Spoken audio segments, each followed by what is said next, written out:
Hello, hello, hello, guys, and welcome back to Joe's Ventures. And today we're going to have another look at Planet Zoo 2. I'm actually quite excited for this little look through. So it's titled Awe-Inspiring Animals. So this is kind of like a little, almost I'll say like a devlog or something like that. It's something, very PK styles, where they talk about some of the wonderful, updates they've been making since Planet Zoo 1.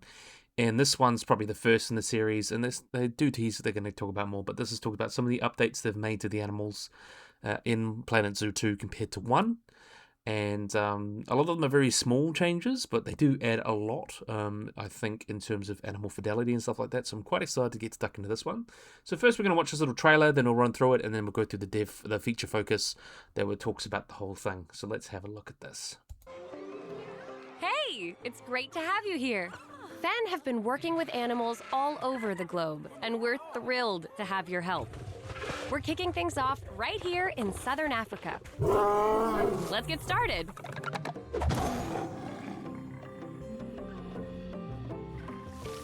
This is our latest lion habitat. Our new lioness Zuri has just moved in with Tao, our bachelor, and we're hoping she might find more than just a home here. Perhaps a family?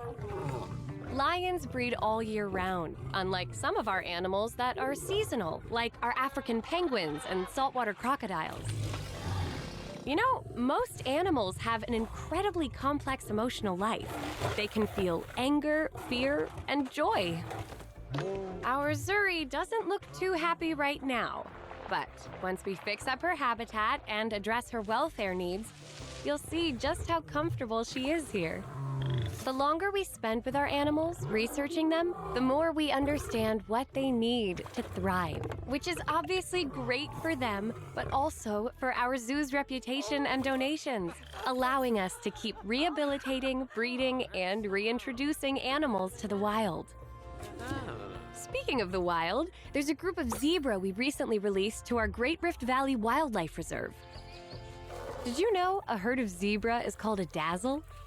Looks like our dazzles made some friends. They're probably used to cohabitating back at the zoo. Right, we should head back. There's still a lot to see. Now here's a noisy bunch, our western chimpanzees. They can be so expressive. Their facial muscles are almost identical to humans. Although, unlike us, they tend to travel on all fours, walking on their knuckles. We may even see them brachiate, hand over hand. It's getting late, but we're not done yet. I've just had news from our lion habitat. Let's head back. Zuri is pregnant.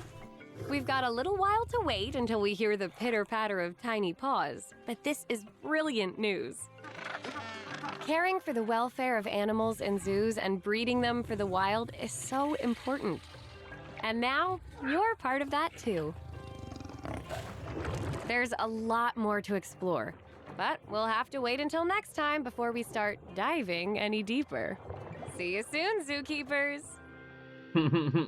Very cool. So I'm a big fan of this one. So we're just going to keep on, and talk through here. So let's have a look what we're doing. For some reason, you can see that wonderful look at the red panda. Look how beautiful it is. Really beautiful red panda. And the African penguin, not much changed. But we'll keep on keeping on. And then we get the reveal of the African lion. And I have to say, this is a very impressive remaster. I love the different, details. Look at that fur. This, like, some of the pictures in this game, I think if you gave them to someone that had no concept of video games and stuff, they would think this is a real animal. So a compliment to that. It's like they're just right about a realistic to feel like it's a real animal, and enough to be stylistic in the game, but looks realistic enough to be very, very amazing. So it's the awe-inspiring animals. That lion looks amazing. So I would be lying if I didn't like it. So you can see some of the changes here. Looks really, really nice, beautiful. You see the female there and the male there. The fur on that has come out amazingly, absolutely amazing. And then we've got the female here. Big change up from the original one that literally looked like just a big massive hair. So the female's got a bit of a glow up too. So let's see, carry on. Oh, they're doing a little social. That's very cute. Just kind of talking about, having a da da da da da. There's the African penguins as well. And you can see here, this is the nest. So a lot of people have been talking about nesting after this. So we think potentially, nest added to the game. Was added in Jurassic World Evolution 3. So it makes sense to put it in this game. And, not all the animals would use it, just the birds and reptiles. And, potentially some mammals might use it, if they live a burrow or something. But yeah, I think that's a really cool system because even in zoos, animals will make nests because it's part of their natural behavior. One of the things people talk about a lot as well is whether they'll incubate them on their own or incubate them. Typically, they'll incubate them in captivity or like in an incubator in a man-made facility. Totally depends on like whatever zoo's policy. So like, I would imagine most reptiles, pretty much all reptiles, that aren't in their natural range, they would be incubated in an incubator, but mainly because it's outside and that's not their natural adapted temperatures. It's going to be too cold or too warm. So often that's what they'll do with reptiles. Birds is a little bit different because birds, they can sit on the nest and control that temperature with their own body heat. Um, and yeah, it also totally depends on what sometimes they'll incubate it because it's just the parents bad. They don't have a really good, parental and then hen raise it. It's totally like a total like case by case basis. So I could totally see the nests being a thing, but the option to put them in incubators, I think, would be quite cool too. So you can see that beautiful nest looks very much like a crocodile nest. It's got lots of rotting logs and sticks and stuff like that. A compost mound with the eggs inside. And the mama croc very diligently guarding it. So she's sitting there, looks how beautiful. I really love this as well. I already mentioned this before, but animals will interact with the environment. So that's another huge thing that people were wanting from Planet Zoo 1. And I think that'll really increase how people will, deal with the game and them in game because they'll interact with different pieces in the environment. I think it's going to be really add a lot of life to them because they're not just to be static, walk here and then sit and then walk and run. Very much less robotic, and there'll be a lot more opportunities for them in the environment to interact with stuff, so they won't look so static. But yeah, very very cool how this one's come out. And just look at that lion. Just look at that. I really hope you get like an Asiatic lion. I really think that would look quite cool. And look at that. That literally looks like just about a real lion to me. I'm very very impressed with that. And you can see, yep, there's the males having a tussle. Fear. Oh, that's not what I didn't want to play it, but yeah, tussle. A little bit of a kerfuffle. And now it's really cool. You can see her limping. This is a really cool one. I've talked about this before.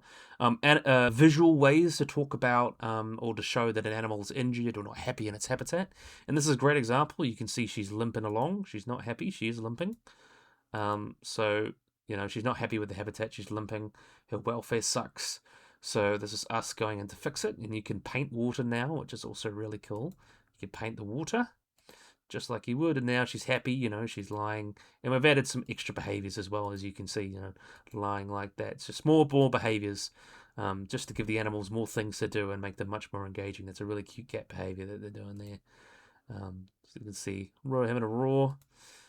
She's looking cute there, having a stretch. Beautiful. Talking about donations, give them some more money because, we're taking good care of our animals. She's 6, so she's in there. Then it goes to the wildlife reserve. You can see we've got some animals that we have there. There's the young Grant zebra. I think that's pretty sure it's the plain zebra or Grant zebra. I'm pretty sure it's plain zebra. And then you've got here, or common zebra, I think it might be called. And then you've got your elephants, the African savanna elephants through here. I really love having a look at this, and you can see how much improved a lot of these animals are. They fit much more their natural look rather than the more cartoonish style that they originally made, in Planet Zoo, which is fine. I liked the cartoon style, but some of them just really kind of mismatched. I prefer this realistic style. And you just say, look at that male elephant there with those very impressive tusks. I love to see, we can see a lot of variation in our elephant tusks, which I'm really, really happy to see. I would love to see a male with a huge tusk is like a very rare one. And see some wildebeest hanging around as well. So just grazing, doing their thing. Some more wildebeest. So you can see some of the differences around there. You can see some different tusks there, some smaller tusks. So it'll be very interesting to see how that looks as we keep going, and then we go back to the zoo, and then we get here some break-eating chimpanzees. And you can kind of see in here... Oh, that's not what we wanted to talk about. So you can see their breakheading. Climbing has definitely seemed to be a lot improved as well. It's something that they really wanted to improve. And we'll talk a little bit about like what happened with the mouth, but I think that just little details like that, when you do a lot of them, they add up to really make the animals feel alive. And we'll talk about that when we go to the about the requests and stuff. So they talk about some of the technology they've actually added to the animals to make them feel a little bit more alive. And yes, the chimpanzee always looks good after a good remaster. The face looks a little weird, but as we talked, a little bit darker face, but other than that, it's pretty spot on. I love the feathers, not the feathers, the fur. Talked about feathers too much, but the fur on these guys, the detail and all that looks absolutely amazing. And look, she's pregnant. And what we can see here is she's actually, her belly's distended. You know, she actually looks like a pregnant animal. So that's a really cool way that you can add visual, like rather than just looking at a screen and saying, oh, she's pregnant, you can actually look at her and tell that she's pregnant. So if you want to find her in an enclosure, you can go and find her right away. So I think that's really cool that they've managed to figure that out. So I'm very happy with how they've sorted that out. And now, you know, she's still doing okay. Let's see what she's doing. And look, we got the seasons. Look, autumn year one. So it's not less months. I think it's going to be sorted out in seasons. So my guess is that some animals won't be breeding all the year round. So that'll be interesting. A very, very nice picture of the male there. I hope there's some variation in his mane like there is on the elephant tusks. But yeah, we'll have to see. Very, very cool though. And then we see some more views of the of these guys here. Very, very cool. These African penguins. New baby croco. See, the croco's got very much a bit of a improvement there. Looks very, very cute. And some more. Look at that cute little cub. That's actually so cute. See, the fidelity on this game is just so impressive. I'm just floored by it. And then we have a look. This is probably teasing the next thing we're talking about is aquariums. The next feature focus. Here we've got here a black tip reef shark by the looks of it, having a swim, and then tells you when the game's coming out, as they always do. So, let's have a look through here. So this is the behind the scenes, evolving our animals. So this is the feature focus going into these animals and talking about, you know, what have gone into them. So behind the scenes, evolving our animals. Join us as we head behind the scenes for an in-depth look at exactly how we create the species for Planet Zoo 2. Discover what's changed in the years since the original Planet Zoo and learn just what makes our animals such a leap forward. So, hey all zookeepers. The process of creating Planet Zoo 2's truly awesome animals is a long one, requiring extensive research, huge skill and dedication from our talented development team, along with more than a little elbow grease, with a bit of Frontier secret spices thrown in for flavour, of course. Join us as we head behind the scenes for an in-depth look at exactly how we create a terrestrial species for Planet Zoo 2, discover what's changed in the years since the original Planet Zoo, and learn just what makes these animals such a leap forward. So yeah, it's going to talk a lot about what's changing in these guys. So, building a sequel. So, when creating the animals for Planet Zoo 2, we found ourselves in a privileged position from starting from a solid foundation, with over 7 years of development on the original Planet Zoo to build upon. So yeah, very, very happy to see they're really building everything up. Because remember, that came out 2019, very, very long time ago. And you could almost see from the beginning to the end of the game also kind of changed quite a bit in terms of its game style and what they kind of wanted in terms of... you know, what they kind of wanted in style. You know, the first animals they made were really cartoonish, and then they made them more realistic over time. And so many great features were added over time, which was really, really amazing. And I hope a lot of them stay in, because the game really got tightened up right at the end as well. So, after bringing over 200 animals to life, we had a wealth of information, established processes, and ingrained knowledge, which really enabled the team to hit the ground running for Planet Zoo 2. For example, we greatly improved the collaborative efforts across all our team to really push the limits of what we could do and figure out new methods of working together for a huge collaborative undertaking that is creating a game. Of course, it wasn't only our experience creating animals and ways of working that has developed. So yeah, remember this is an old screenshot. I think this is when they were debuting that they can smell flowers and stuff like that, which I thought was really fun. So yeah, this is definitely from a few years ago. Planet Zoo, still a beautiful game, by any stretch. It's an amazing game, but yeah, Planet Zoo's gonna really bring it to the the forefront and really change it as well. So the technology and tools Have also grown leaps and bounds over the time, providing extensive new opportunities for upgraded fur shaders and new materials from transmissive and subsurface scattering. So yeah, there's a lot of rendering techniques in terms of skin and stuff. All these advances have enabled the team to bring even more detail to our animals for Planet Zoo 2, with unrivaled realism in how their fur, skin, feathers, and scales are rendered in your game. One of our first stops was auditing the animals we have created for the original Planet Zoo, some of which are over 7 years old. Yep, that's true. Things like the lion, the hippo, the elephant, stuff like that. And identifying which ones to start with. We're completely rebooting them from the ground up with this new technology. And the lion was probably the one animal everyone thought this needs to be updated. So it's really great they actually done this and showed us this is literally we can compare to the original and show this is what the game has how much has changed. It's like the ultimate benchmark, and this is the shows how just amazing. Look at that fur on the fur rendering on that mane. It's just so impressive. I'm so impressed. I'd really love to see like a mammoth or something, a mammoth mod to use some of that. I think that'd be so impressive. I can't wait to see the modding in this game too. It's going to be absolutely off the wall. All right. From the very beginning, our community has been invaluable in building the sequel. You've been with us all the way. You may not have realized it. Our passionate fans have a keen eye for detail and have provided extensive feedback and commentary over the years. So we've been continually listening along the journey to keep track of everything that has been said about the original Planet Zoo animals. We dove into forum posts, watched hours of videos, and scored your wish list to build an extensive hit list of where the focused and make Planet Zoo even more special. We even spoke to you directly using surveys to gauge how some of our early ideas would rank among the community, which was really good. And it's nice to hear that they're really listening to the community, especially after what happened with Planet Coaster 2. I think it's really cool that they're really just wanting to make this game work and make sure it has a great launch, because the last launch was, pretty. The launch of that game was pretty hit and miss, very much. Everyone was like, "What the hell are you doing?" Great game, but what the heck are you doing with this launch? And luckily, Planet Coaster 2's recovered, which is amazing.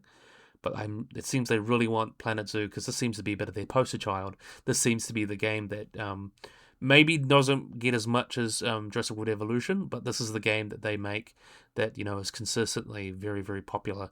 A little bit more popular than Planet Coaster, but obviously not quite as popular as Jurassic World Evolution. But the thing is, Jurassic World Evolution is a license, so it's not all the money goes to them. Some of it goes to Universal. So this is kind of their poster boy. So they're really trying to make a game that we'll love. And, everything I've seen so far, this seems going to be the definitive Zoom game. I actually am considering whether it would probably become, the benchmark. How Zoo Tycoons was the benchmark. Now it's going to be Planet Zoo 2's the benchmark for games going on. So, yeah, very, very amazing. So whenever possible, we've folded all your feedback into our approach to Planet Zoo 2's animals, making a truly collaborative effort between our development team and the community. So they've really been listening. I really love to hear that. Hitting the books. Oh, we went a bit far there. Creating awesome true-to-life animals is at the heart of our approach in Planet Zoo, and there's no better place to start than looking at the natural world. Funny that. When designing an animal, we conduct extensive reference gathering and research, from trips to the zoo to online research and consultation with experts. For every species we source from publicly available wildlife photography, we build huge compilations of reference from for each species. Through the process, we're often been very grateful to the photographers who capture these more unusual angles of animals. Sometimes it's really not clear what the underside of their paws or the back of their heads look like from a general reference gathering, so these more specific spots are such a fantastic help. We also watch huge amount of footage of these animals, including everything from nature documentaries to YouTube deep dives. Sounds about right. This footage is especially useful in helping us understood how the underlying anatomy works, what body landmarks are used for sculpting in the model, how the animal looks in motion, what behaviours we can expect to see from them. So a lot of very cool additions there. So it doesn't end with visual gathering, reference gathering either.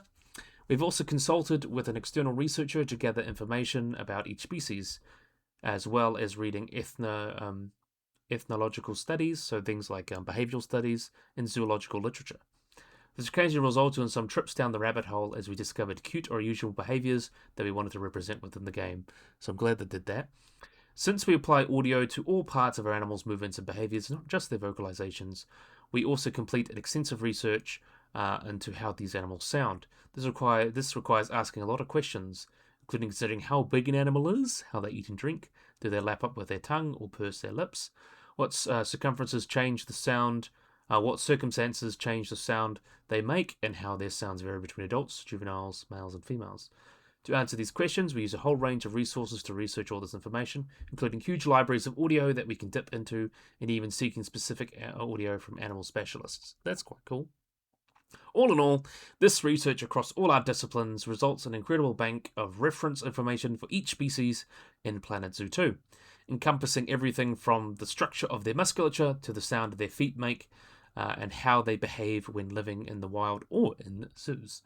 This huge bank of information has been refined to work within Planet Zoo's 2 systems, while the team completing daily critique sessions to review progress and stay true to our vision for Planet Zoo 2. And then there's also Zoopedia. I don't really go into Zoopedia because a lot of YouTubers will make quick talks about it and stuff like that. But I've preferred these media deep dives, and I love talking about it.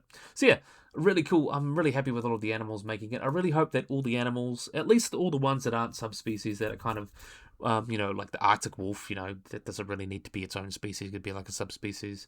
Or the Bornean pygmy elephant. I think some of those can get scrapped. I hope a lot of the main species do make it into Planet Zoo 2 from the base game, and all the DLCs. If they do something Jurassic World Evolution 3 style, I'm happy with that. Releasing free ones every month. I think that's a good way to drive engagement. But I don't think we should have to pay for them again. I don't think that's fair, to be completely honest. At least the ones that were originally in the last game, but we'll see how that goes. We'll have to cross that bridge when we get to it, because the game's not even out yet. We'll have to talk about that later. But okay, down to the last detail. Once we have this extensive library of information about a species, we can start the process of bringing them to life on our screens. We don't create concept art for in-game animal models, since what better reference is there is the natural world. So yeah, that's quite funny. No need to do art. You can just sculpt right from the thing. So right from the pictures. First, our character art team sculpt a 3D model of the animal in ZBrush using our reference materials to translate the species anatomy and form into a high polygon sculpt. So you can see that there. That's the female lion.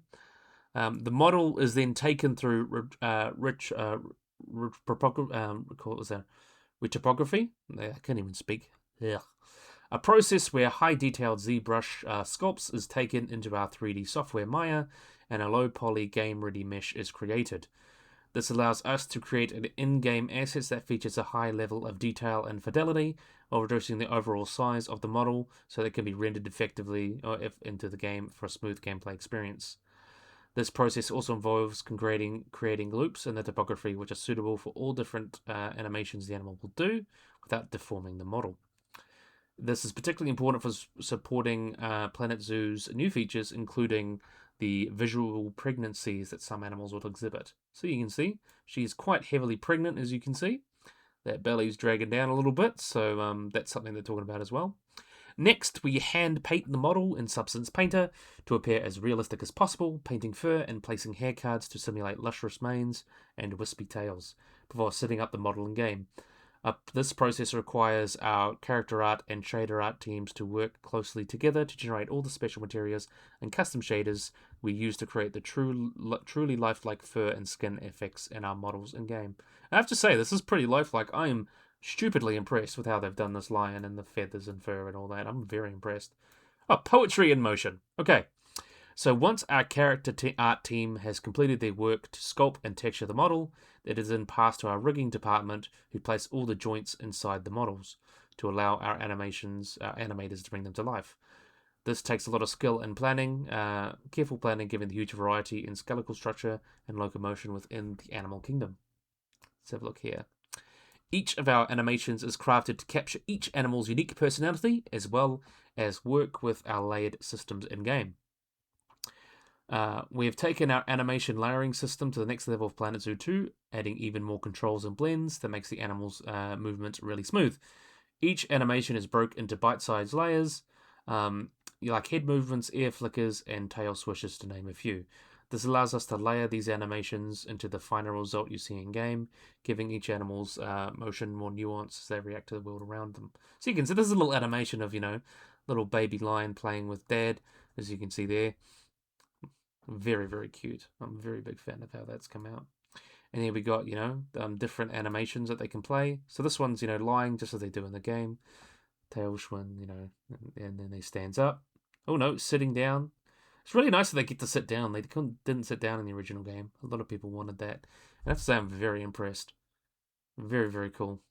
And don't worry, this is not how it looks in game, of course. This is just how they do it in the rigging and animations, just because the shader's not in the animating software. Anyway, so throughout this process, our animation team consults with different departments to determine what we want to include in each animal's animation set, such as mouth movements for the audio team or wing poses for the character art team. Each species presents unique challenges in how they move, meaning each animation requires a slightly different approach, but the team love pushing their skills in different ways to bring each and every species to life. And it says here, look, we'll be back for a close look at Planet Zoo's aquatic and flying species soon. So that'll be very interesting when we get to it. So the next one's probably going to be aquatic, because that's a really big feature. Aviaries and, the flying animals, that'll be cool too. I'm really excited to see in the future what all they'll do, talking about the wildlife reserves. I'm really excited about that feature, because I know a lot of people wanted like a game reserve manager, and I think that would be, a national park manager, and those reserves things pretty much fit that bill, which I'm very excited to see that. But also the exhibits. I really want to see how they've changed exhibits, because they've given a new tab and everything. I have a feeling, because that was one of the least utilized features in the first game, and they can actually check your statistics and stuff, don't forget. So I have a feeling that those exhibits are going to be given a major overhaul to get people to use them more. So I'm very excited to see what they're going to do with that. Okay, so here we've got the sounds of nature. So next, it's time to give our animals their voice. The sounds of our animals come from a huge variety of sources, from specialized animal sound libraries to audio directly recorded by our audio team, or from trusted partners and institutions specializing in animal research. To manage the complexity of movement and behavior for our upgraded Planet Zoo 2 animals, we have to expand our existing footstep and movement library, as a real-world recording of an animal might have happened on grass, when we would also want our animal to climb or traverse diverse environments. The audio team needs to create all these layers separately so they can recombine authentic sounds for every possible combination that you can build in Planet Zoo 2, requiring massive varieties of sources to work from. From Planet Zoo 2, we've completely rebuilt the way animals produce sound. To ensure perfect sync as animals run, swim, and climb, all Foley sounds are now bound directly to the skeletal movements of each animal. Data from body, head, tail movement help determine how an animal moves across the diverse environments you create, so animation-driven audio remains in perfect sync with the expanded movement sets of animals. Let's have a look at this.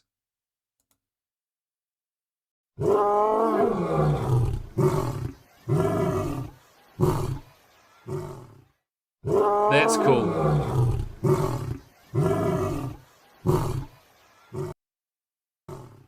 So we'll just pause that and see. Look, literally the call moves with the mouth. So it literally looks like it's actually, the sound changes with the mouth, have the mouth moving in the call. That is actually amazing how they've done that. I'm very, very impressed. For the crucial area of vocalization, we focus on improving how animal welfare is communicated, increasing the diversity of calls and creating more audible interactions between animals of the same species. The animation and audio teams work very closely together to create more variety in these vocalizations. Jointly, they developed a new system called the ADP, the Audio-Driven Particles, and these systems use the volume curves of each vocalization to directly animate the animal's mouth and other body parts, forming a unified presentation where the vocalizations and animations are locked in sync automatically. So this literally, as you said before, the mouth moves and the sound is perfectly emulated with it.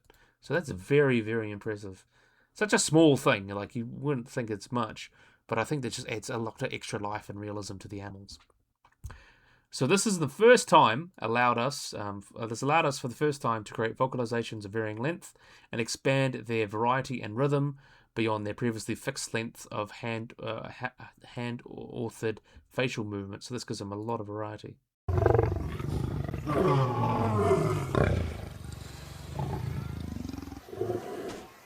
That's cool.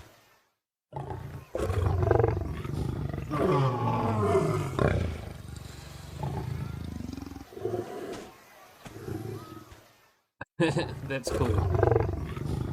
I'm so impressed with that. That's so cool.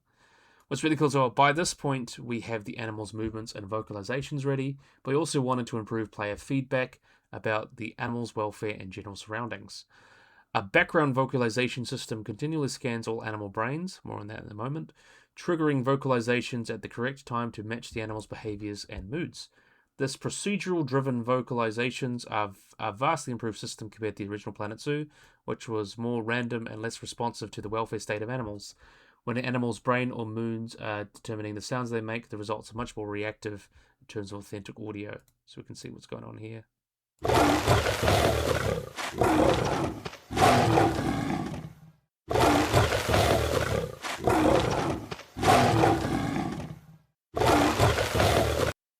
That's quite impressive. The system also brings emergent audio behavior to animals of Planet Zoo. For example, if an animal is unhappy because they don't have enough access to enough food, they might vocalize to indicate that. This can even spread across other animals in the habitat, letting them all let the player know their collective displeasure. So they all like, feed me, feed me. That's quite funny. Seeing these new systems work together have resulted in us discovering some wonderful new unplanned behaviors for animals. We've noticed that when something good happens to make our chimps happy, they automatically created a crescendo of excited and happy chimp sounds rippling across the habitat, which would then gradually dissipate as their mood returns to a neutral state. This sort of organic events is not directly engineered by us, but a happy coincidence of your park management. So that's really cool. The game rewards you for giving the animals what they want. They're like, oh, food, yay, oh, yay, and then it's less looking at a menu and it's more actually observing your animals and noticing, oh, these guys are sad, they want this, and then you give it to them and they're happy. It's a lot more less looking at a menu, more looking at your game or looking at your zoo, which I think is very good. I like that. It's years of research and cooperative development coming together in interesting ways, which we can't wait for you to discover. And then, how as we carry on, we've got Animal Instinct. Outside of the huge visual and audio improvements we've made to our Animals of Planet Zoo, we've also entirely rewritten the animal brain from the original Planet Zoo. Animals in Planet Zoo are now more reactive and think about the decisions more than ever before, using a dynamic system to take into account things like time of day, the season, the weather, their internal states, or even actions they've performed previously. So that's very, very cool. In creating a new behavior for an animal, we first consider whether they want to showcase a part of their standard routine, or is it a behavior that is performed in response to something. If it's a reactive behavior, we consider what sorts of triggers may sense, for example, what triggers make sense. So, for example, if an animal comes across something that scares them, they should do their best to avoid it. We also consider factors that might change a behavior to occur more or less often as a result. For example, the scared animal will be less likely to use enrichment objects, so they're neophobic, which happens in real life zoos. Often when an animal, is worried about something, some animals can get very scared of new things. It's totally just like their personalities. As part of this improvement of the animal brain for Planet Zoo 2, we rewrote our entire behavior system structure, which has made creating specific combination of actions a lot easier. An action like sleeping in the original Planet Zoo may have had only a few special cases and was generally restricted to an animal being on the ground or in shelter. Now, with our new system, we're able to specify unique cases for each situation an animal can find itself in. So that's very interesting. Whether it's on the ground, climbing, swimming, or even in the sky, animals can adapt their activities like sleeping for each of these situations. These behaviors also need to look appropriate for both zoos and wildlife reserves, and we are incredibly mindful of authentically representing the animals in both locations. After all, an animal in the wild may behave differently from an animal in the zoo. Fair point. This change in animal behavior extends to how they cope with their welfare needs. In the original Planet Zoo, we had a long list of behaviors that influence how an animal would best try to preserve their welfare, leading to repetitive cycles of animals sleeping, drinking, and eating with little time to do much else. So yeah, that basically they'd walk around and they'd run to their feeder and then run to get a drink and then just to walk about and do that. It didn't look very engaging. A little time to do anything else. For Planet Zoo, we have slightly detached the behavior system from animal welfare, allowing animals the ability to present a wider variety of actions than you'd see previously. We live and encourage our animals not to only show realistic behavior, but also demonstrate a wide variety of behaviors, making watching an individual animal more rewarding as they're encouraged to show off what they can do. So that's very cool, especially if we're going to have animals in a wildlife reserve setting, because that's going to be the main appeal, is watching animals behave naturally. Um, so doing like that is something that's very important. The design and animation teams work closely together to use a variety of behaviors in specific situations to further push the authenticity of our animals. For example, our chimps are encouraged to perform the majority of their behaviors while climbing, and that's how chimps prefer to spend their time in the natural world. So getting them to climb a lot more. That was a big complaint, especially with animals like koalas, because koalas, spend most of their time in trees. They would just climb and then come down to get to their food and their water. So that's a really cool feature to encourage them to be staying up in the trees a lot more, as they naturally would. And while a chimp can perform actions on the ground, we created more of them to do while climbing, resulting in more natural looking behaviors. For Planet Zoo 2, we've also developed a powerful new iteration system that lets our animals interact with loads of objects in their environment they were previously unable to use. Many of the natural objects you'll place in the habitat can now be eaten from, rubbed against, or even used for a good scratching to get a good scratching. So that's quite cool. You can place these objects in any position, any rotation, any scale, and animals will still use them if an object is accessible in some way. So that's very cool. It allows them to interact with their environment. I really hope they actually do that with zoos, especially with animals now eating from plants. We've seen that now. We saw the giraffe in the trailer eating from, the Game Boy Bear eating from trees. If that's like a management thing, if you have too many animals in an enclosure, they might overgraze your enclosure, and you have to make sure there's some that are protected, because otherwise the animals will eat them all. So I think that'd be a very, very cool system as well. You can place it was important for us that the animals in Planet Zoo 2 don't only interact with their environment in realistic ways, but also interact with each other with more ways than ever before. The original Planet Zoo featured social animations, but for Planet Zoo 2, we wanted all aspects of an animal's decision making to be affected by how their peers were behaving. This led us to the concept of formations, a new system where animals in a group are incentivized to perform the same action together. So that'll be interesting. All these new behaviors and systems come together to interact with each other, which leads to some lovely shared moments between animals that aren't hard-coded into the system.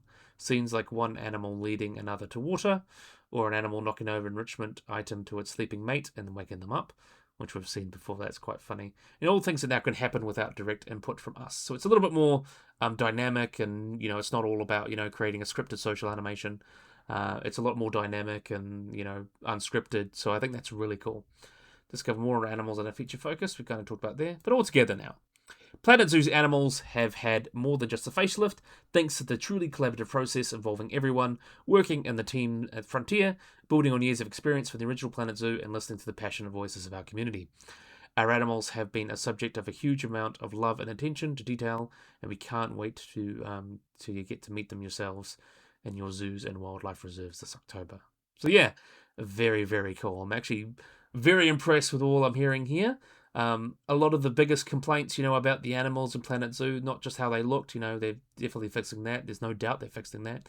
But they felt very stiff and robotic, They'd walk around for a feed, and then they would, run back to their food bowl and grab, drink, and then run to their, once their immediate needs were satisfied, they were just pretty kicked back. They were walking around, and they made in a social animation area there. They were very robotic, but a lot of this stuff seems adding more animations, more dynamic, interactions and stuff, and interacting with their environment. These really big things are really going to go and make our animals a lot more interesting and performative for us. So I'm very, very excited to see what these animals will look like in game. And now we have wildlife reserves. That's going to be the point. You're just sitting and watching our animals. So that's going to be very, very cool to see how that comes out. So yeah, I think this is a great place to end the video. Keep going, keep doing what you're doing, Planet Zoo. I'm very excited to see what will come out of this, of Planet Zoo, and see how the game will play. And then eventually, maybe what will Prehistoric Kingdom do to emulate some of these changes. So yeah, very, very excited to hear more and learn more, and can't wait to play it in October. So yeah, I really, really, really hope you guys have enjoyed this video. If you guys like and subscribe, always remember to click the little bell icon to get notified below anything. So if you guys enjoyed this video, hope you guys like and subscribe, and bye-bye.